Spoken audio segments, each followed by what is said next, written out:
Bonjour à tous, vous êtes sur le podcast de Francis Colonel. Francis Colonel est un pseudonyme que j'utilise pour protéger ma vie privée. En fait, je m'appelle Colonel Francis. Bienvenue!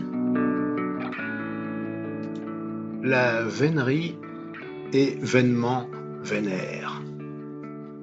Le 14 octobre dernier, un vététiste qui pédalait à Montriond en Haute-Savoie a été confondu avec un sanglier par un chasseur. Cette confusion a entraîné sa mort. Le 21 octobre, sur la presqu'île de Crozon dans le Finistère, 2 surfeurs ont été pris pour des faisans par des chasseurs.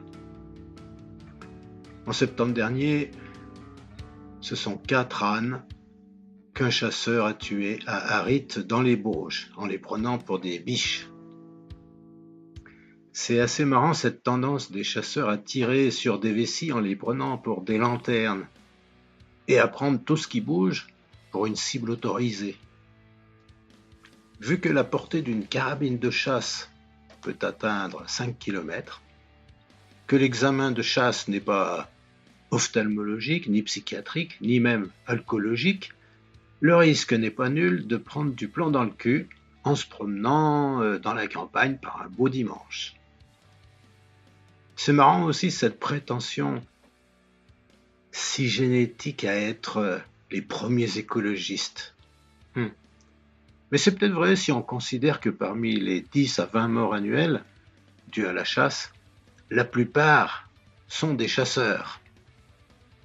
La chasse constituant la plus grosse fédération en France, juste après le foot, ce prélèvement, comme ils disent, est loin d'être à la hauteur du problème.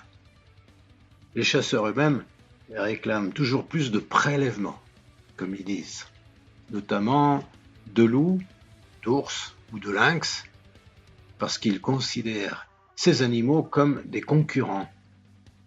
Alors oui, le chasseur est un loup pour l'homme.